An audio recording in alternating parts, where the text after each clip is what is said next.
Mandeep chemistry channel के ऊपर आपकी क्लासेज हमने शुरू कर रखी है ऑलरेडी। आपका जो केमिस्ट्री क्लास है 11th के अंदर आपका जो टॉपिक है उस टॉपिक हम बात कर लेते हैं। हम बात कर रहे थे आपकी थर्ड जो यूनिट है आपकी क्लास 11th की केमिस्ट्री के अंदर classification of elements and periodic properties of periodicity और प्रॉपर्टीज की हम बात कर रहे थे। लास्ट क्लास के अंदर हमने बात की थी कि आपकी पीरियोडिक टेबल है वो कैसे डेवलप हुई और कैसे पीरियोडिक टेबल को डेवलप करने का जो थॉट है वो कैसे साइंटिस्ट के माइंड में आया कि हमें पीरियोडिक टेबल है वो एलिमेंट्स की डेवलप करनी चाहिए, या हमें जो एलिमेंट्स हैं उनको इस फॉर्म में इस तरीके से उनको एक प्लेस पे पुट करना चाहिए ताकि सभी जो एलिमेंट हैं उनकी जो प्रॉपर्टीज हैं, केमिकल प्रॉपर्टीज, फिजिकल प्रॉपर्टीज, या कौन कौन सी केमिकल रिएक्शन से या उनका इलेक्ट्रॉनिक जो कॉन्फ़िगरेशन है, इलेक्ट्रॉन्स है वो कौन सी ऑर्बिटल सबसेल्स के अंदर है अपने रिवॉल्व करते हैं। इन सभी थॉट्स को डिफाइन करने के लिए आपकी पीरियोडिक टेबल को डेवलप किया गया था। ये हमने लास्ट क्लास के अंदर बात की थी। तो आज की जो क्लास है इसके अंदर हम बात करने वाले हैं genesis of periodic table classification की हम बात करने वाले हैं। जेनेसिस ऑफ पीरियोडिक क्लासिफिकेशन की बात करने वाले हैं। यहां पे मेरे पास में टॉपिक का नाम है आज आपका जेनेसिस ऑफ पीरियोडिक क्लासिफिकेशन। यहां पे बिल्कुल वर्ड बाय वर्ड मैं आपको समझाने वाला हूं कि आपकी पीरियोडिक टेबल है वो कैसे डेवलप हुई और कौन कौन से एलिमेंट हैं और कौन कौन से ग्रुप और कौन कौन से पीरियड में उनको रखा गया है, ये हम बात करने वाले हैं। तो सबसे पहले हम यहाँ पे आपके टॉपिक की डेफिनेशन की बात कर लेते हैं। जेनेसिस का मतलब मेरे पास में क्या होता है कि जेनेसिस का मतलब ये होता है किसी भी एलिमेंट, किसी भी कंपाउंड मिक्सचर या एटम की बात करें, यानी कि कोई भी मैटर का जब उसका क्या होता है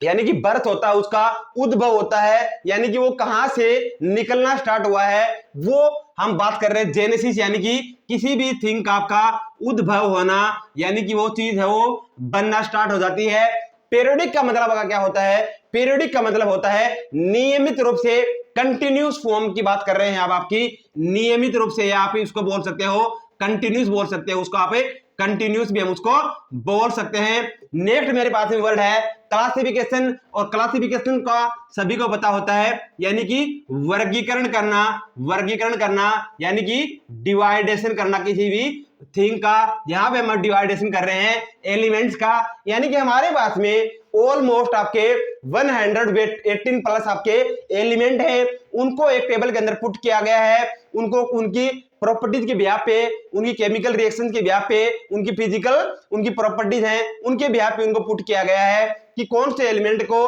कौन से ग्रुप में पुट किया गया और उस ग्रुप को क्या नाम दिया गया, या फिर वो अदर एलिमेंट के साथ में कौन कौन सी रिएक्शंस करता है, उनका इलेक्ट्रॉनिक कॉन्फ़िगरेशन क्या होता है, यानी कि उनके ऑर्बिटल्स के अंदर उनके अलग अलग एनर्जी लेवल्स के अंदर कौन कौन से इलेक्ट्रॉन्स हैं वो रहने वाले हैं। यानी कि इलेक्ट्रॉनिक कॉन्फ़िगरेशन की बात कर रहा हूं तो आपने ये कॉन्फ़िगरेशन जरूर पढ़ा होगा, 1s2 2s1, ये सभी चीजें आपने पढ़ी हैं। ये आपका 1s2 2s1 आपका लिथियम एलिमेंट की बात कर रहा हूं मैं। लिथियम जो होता है आपका उसका इलेक्ट्रॉनिक कॉन्फ़िगरेशन होता है आपका 1s2 2s1, यानी कि आपका 1s2 जो आपकी 1s सबसेल है उसके अंदर आपके 2 इलेक्ट्रॉन से रिवॉल्व कर रहे हैं, और आपका 2s1 जो आपकी सबसेल है उसके अंदर आपका 1 इलेक्ट्रॉन है। तो ये इलेक्ट्रॉनिक कॉन्फ़िगरेशन है, ये किस ब्याप पे पुट किया गया और इसके साथ में अदर एलिमेंट जो हैं उनको कौन से ग्रुप में पुट किया गया, ये सभी आपके पीरियोडिक टेबल के अंदर है, हम लोग डिस्कशन करने वाले हैं। तो ये सभी थॉट्स हैं, इन थॉट्स को ही डिफाइन करने के लिए साइंटिस्ट ने अलग अलग टाइम के ऊपर डिफरेंट टाइम्स के ऊपर डिफरेंट पीरियोडिक टेबल के लिए लॉज दिए हैं। सबसे पहले हम बात करते हैं, एक लॉ होता है आपका लॉ ऑफ ट्राइड्स की बात कर रहे हैं। यहाँ पे 1829 के अंदर आपका एक लॉ आया था, लॉ ऑफ ट्राइड्स की बात कर रहे हैं, ट्राइड्स की बात कर रहे हैं। लॉ ऑफ ट्राइड्स हमारे पास में क्या होता है कि यानी कि एक साइंटिस्ट हुए थे, उन साइंटिस्ट की बात कर लेते हैं। हमारे पास में एक जर्मन केमिस्ट हुए थे, जोहन डेबोर्नियर नाम से एक साइंटिस्ट हुए थे, जोहन डेबोर्नियर नाम से एक साइंटिस्ट हुए थे, और उन्होंने क्या लॉ दिया था, लॉ ऑफ आपका ट्राइड्स दिया था। उन्होंने क्या किया था कि आपके जो अलग अलग एलिमेंट हैं उन एलिमेंट को एटॉमिक मास के बिहाफ के ऊपर उन्होंने एलिमेंट्स को पुट किया था, इंक्रीजिंग ऑर्डर में पुट किया था। यानी कि उन्होंने मान लीजिए यहाँ पे आपका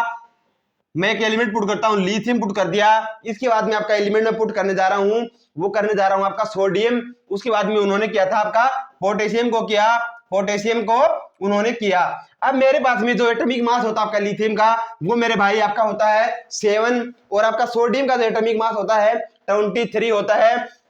यानी कि मेरे पास में लिथियम का एटॉमिक मास 7 है, आपके पास में सोडियम का जो एटॉमिक मास है वो 23 होता है, और पोटेशियम का आपका जो एटॉमिक मास होता है वो 39 होता है। अब इन्होंने क्या बताया था कि आपका जो फर्स्ट जो एलिमेंट होता है और जो थर्ड जो एलिमेंट होता है, यानी कि लिथियम और पोटेशियम की अगर मैं बात करता हूं, लिथियम को उन्होंने फर्स्ट एलिमेंट नाम दे दिया और पोटेशियम को उन्होंने यहाँ पे थर्ड एलिमेंट नाम दे दिया। तो इन्होंने ये बताया कि इनका जो एटॉमिक मास है 7 और 39, अगर मैं इनको ऐड करता हूं तो इनकी वैल्यू आती है 46। तो जो आपका मिडिल का जो एलिमेंट बनने वाला है, सोडियम की बात करूं मैं, तो सोडियम का जो एटॉमिक मास होगा वो 23, यानी कि वो जो फर्स्ट एंड 3 जो आपका एलिमेंट है उनका जो एटॉमिक मास का सम है वो आपका हाफ हो जाएगा मिडल जो एलिमेंट है आपका उसका, यानी 46 डिवाइडेड बाय 2 इक्वल टू 23, यानी कि आपका क्या हो गया 23 आपका सोडियम का एटॉमिक मास आ गया। ये आपका लॉ ऑफ ट्राइड्स जो आपका जोहन डेबोर्नियर ने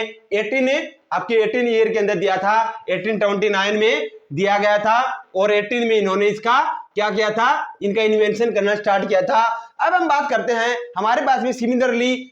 जो पीरियोडिक टेबल आपको उसकी डेवलप करने के लिए एक सेकंड जो आया था हमारे पास में, लॉ ऑफ ऑक्टावियस आया था हमारे पास में, लॉ ऑफ ऑक्टावियस हमारे पास में निकल के आया था, लॉ ऑफ ऑक्टावियस, जिसके अंदर आपका क्या किया गया था, इस लॉ की बात करता हूं मैं। तो इन्होंने क्या किया, इन साइंटिस्ट ने मिलकर क्या किया कि आपका जो 8 एलिमेंट्स को क्या किया इन्होंने, यानी कि मैं यहां से पुट करना स्टार्ट कर देता हूं, इन एलिमेंट्स की बात करता हूं मैं। तो मेरे पास में क्या होता है कि मैं लिथियम से स्टार्ट कर दिया, मैंने यहाँ पे लिथियम को पुट किया मैंने, इसके बाद में मैंने पुट किया आपका बेरिलियम को पुट किया मैंने, बेरिलियम को पुट किया, बोरॉन को पुट किया मैंने। 8 एलिमेंट मेरे को पुट करने हैं, और वो आपका एटॉमिक मास है वो इंक्रीजिंग ऑर्डर में मेरे को ये एलिमेंट है वो आपके पुट करने हैं। इसके बाद में मैंने यहाँ पे कार्बन को पुट किया, इसके बाद में नेक्स्ट आपका एलिमेंट है वो आपका नाइट्रोजन है,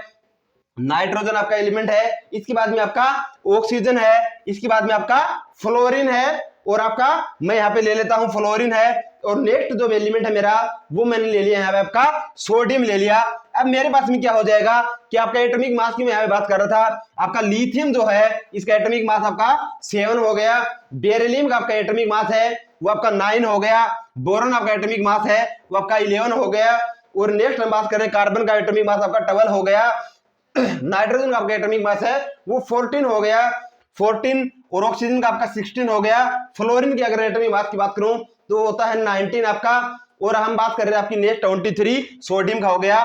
यानी कि इन्होंने ये बताया कि इंक्रीज ऑर्डर में जब आपके एलिमेंट्स को पुट किया जाता है तो जो आपका फर्स्ट जो यहाँ पे एलिमेंट है लिथियम, और जो आपका 8th नंबर का जो एलिमेंट है सोडियम की यहाँ पे बात करने जा रहा हूं मैं, तो सोडियम और लिथियम की जो प्रॉपर्टीज हैं वो सिमिलर होने वाली हैं। यानी कि जो आपका लिथियम की कुछ प्रॉपर्टीज हैं, some properties and the properties of a sodium element which are similar in some cases, यानी कि सम टाइम्स आपकी इनकी प्रॉपर्टीज हैं वो कुछ प्रॉपर्टीज आपकी सम प्रॉपर्टीज आपकी सिमिलर होती हैं लिथियम एवं सोडियम की। लेकिन ये जो लॉ ऑफ ऑक्टावियस है ये आपका ओनली आपका कैल्शियम जो एलिमेंट है, कैल्शियम आपका 20 नंबर का जो आपका एलिमेंट है पीरियोडिक टेबल के अंदर कैल्शियम, वो वहां तक आपका ये लो है वो आपका सक्सेसफुल रहा है, यहां तक आपका लो है ये आपका सक्सेसफुल रहा, यहां तक ये डिफाइन कर पाया एलिमेंट्स को। इसके बाद में हमारे पास में एक एलिमेंट नया आपका पीरियोडिक टेबल है जिसको आप बोलते हो modern periodic table, modern periodic table की हम बात कर रहे हैं, वो आपकी डेवलप की गई, और वो डेवलप की गई आपकी डेवलप की गई है वो साइंटिस्ट है आपके डिमिट्री मेंडेलीव के द्वारा 1865 के अंदर आपकी डेवलपमेंट किया गया, 1865 और 1869 में आपका डेवलपमेंट हुआ किसका, 1869 के अंदर आपके मॉडर्न पीरियोडिक टेबल की बात की गई। मॉडर्न पीरियोडिक टेबल के अंदर आपके एलिमेंट्स को जो आपके 118 जो आपके एलिमेंट हैं, यानी कि अभी तक 114 आपके एलिमेंट पुट किए गए हैं। जो 4 एलिमेंट है आपके वो मैन मेड हैं, यानी कि हमारे साइंटिस्ट के द्वारा अलग अलग आपके एलिमेंट्स को मिक्स करके कंपाउंड बनाए गए, जो एलिमेंट बनाए गए वो 4 आपके मैन मेड एलिमेंट हैं। तो हम बात करेंगे नेक्स्ट टॉपिक के अंदर आपकी मॉडर्न पीरियोडिक टेबल की बात करने जा रहे हैं। तो जेनेसिस ऑफ पीरियोडिक टेबल है वो क्लासिफिकेशन हमने बताया कि कैसे आपकी पीरियोडिक टेबल है वो डेवलप करना स्टार्ट हुई थी, कौन से साइंटिस्ट ने कौन सा लॉ दिया, law of triads, law of octaves, and then हमारे पास में आते हैं मॉडर्न पीरियोडिक टेबल, जिसकी हम बात करेंगे आपकी नेक्स्ट क्लास के अंदर। तो अभी के लिए थैंक यू सो मच। मिलते हैं नेक्स्ट क्लास में। न्यू क्लासेस आपकी एप्लीकेशन आ चुकी हैं, वो आपको प्ले स्टोर से आप डाउनलोड कर सकते हैं। तो अभी के लिए guys thank you so much. मिलते हैं नेक्स्ट क्लास में।